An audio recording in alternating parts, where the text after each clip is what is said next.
United States, they have emergency unusual directive for their military to meet together for an emergency meeting. We do not know what kind of meeting is that, but here we have some updates here.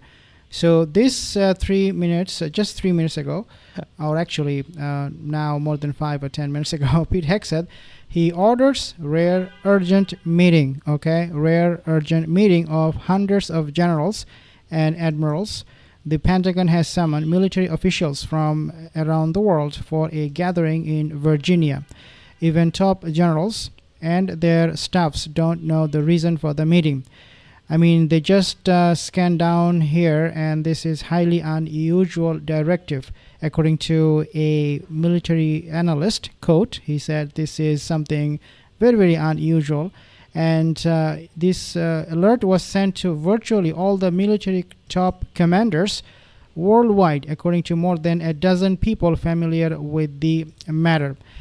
Now, I will be breaking it down all for you in this video, but before I do that, if you are not subscribed to my channel, consider subscribing.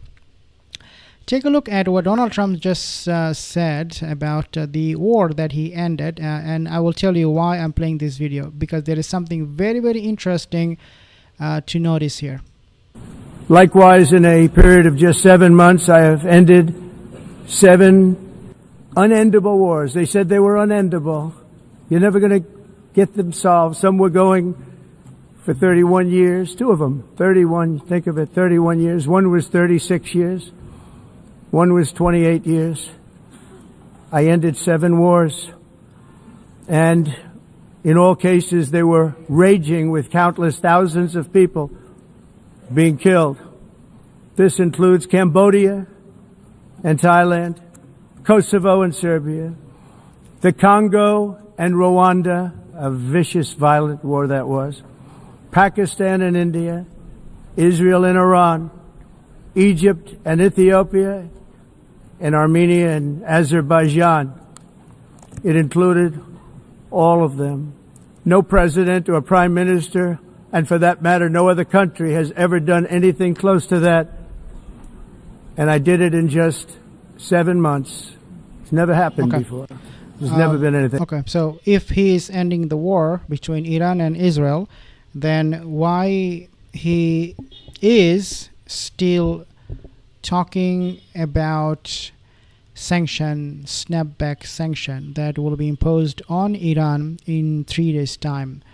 If the war ended between Iran and Israel, if the issue was resolved, in other words, then how come Donald Trump will still talk about Iran sanction and cornering them really and making them completely cut off from the world's economy? Unbelievable. This is something not adding up. Let's take a listen to what Masoud Pezeshkian said at the UN about the attack that may happen on his country from United States. Take a listen. Ladies and gentlemen, today, after nearly 2 years of genocide, mass starvation, the perpetuation of apartheid within the occupied territories, and aggression against its neighbors, the ludicrous and delusional scheme of a greater Israel is being proclaimed with brazenness by the highest echelons of that regime. The scheme encompasses vast swaths of the region. The map itself lays bare the true intentions of the Zionist regime, intentions that have, of late, been openly endorsed by its criminal prime minister. None in the world is secure from the aggressive machinations of this regime. It is manifest that the Zionist regime and its sponsors no longer even content themselves with normalization through political means. Rather, they impose their presence through naked force and have styled it peace through strength. Okay, so what we see here, we hear a rhetoric from the Iranian president that entails Israel's detailed plan for Greater Israel.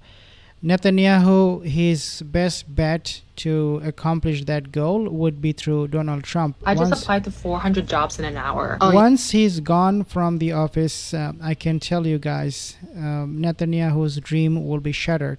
Now take a listen at this particular conversation. This is 3 minutes ago. Hegseth orders rare, urgent meeting of hundreds of generals and admirals. The Pentagon has summoned military officials from around the world for a gathering in Virginia. Even top generals and their staffs don't know the reason for the meeting.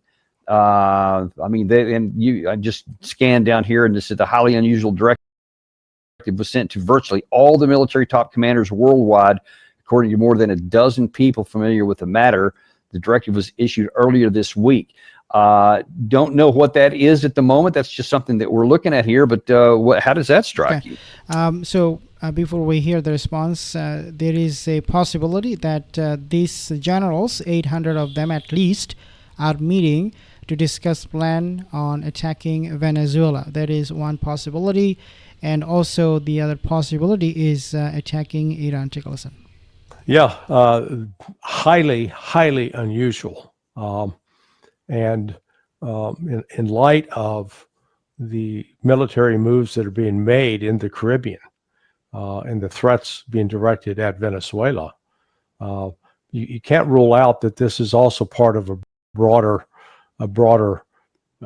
effort to look at coordinating military action that will not take place only in the Caribbean, but could also be directed at Iran. I think there's a full intent to attack Iran again as well. Well, yeah, I mean, why would U.S. attack Iran again? Why? Well, if you do not know, recently Israel's Mossad, they have done a investigation, and they have, I'm sure, their own agents on the ground, where they found out and they came up with this conclusion that Iran's nuclear program is still very intact, even though United States, they were able to destroy the uranium enrichment that reached to the level of making atomic bomb. I think 60% of the uranium enrichment, those centrifuges, those spinning machine facilities were destroyed. But Iran still has enough uranium in their arsenal, in their possession, to restart the spinning of those centrifuges and make a nuclear bomb. This is what was found by Mossad. And United States, Donald Trump, at the UN, he actually, in a separate occasion, he made a announcement that Iran cannot, I think it was at the UN, he said that Iran is not going to be allowed to have a nuclear weapon, and he could not make it even any more clearer than how he said it, how he spelled it, that this is something his administration will not stand by and watch Iran having a nuclear weapon. Now, the other thing that you also have to understand is the pact that Saudi Arabia right now has with Pakistan, through which Saudi Arabia can get a nuclear weapon if they need one. And Saudi Arabia's MBS made it 100% clear that the moment Iran will have a nuclear bomb, we will have one, quote unquote. I'm quoting directly from MBS. United States would not want that to happen at all.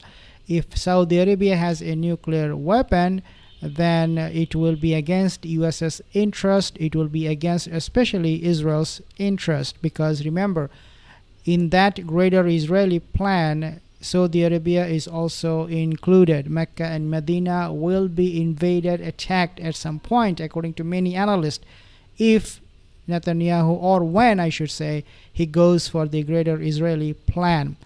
United States wants to stop any kind of resistance, retaliation, or the possibility even of having a Middle Eastern country a nuclear bomb that can be used against Israel in the future. So they want to denuclearize the entire Middle East except for Israel, so that Israel can fulfill its greater Israeli plan. And do not forget, Miriam Edelson, the Zionist lobby, all of this, they paid Donald Trump in his campaign to make him do their dirty work, and that dirty work is killing civilians, killing innocent people, waging war in the Middle East to fulfill that greater Israeli plan. So Miriam Adelson, in other words, and her husband, they donated to Donald Trump's campaign in order to make Israel expand its territories, its border all the way to Saudi Arabia. You also have to take into consideration that Iran has said openly that they are not going to bow down under pressure. This is coming from Ali Khamenei. He just said, the supreme leader of Iran, that Iran will continue to enrich uranium. This is their right as a sovereign nation. This is their right. Anybody who will force them, pressure them to do otherwise, it will be seen as an act of war.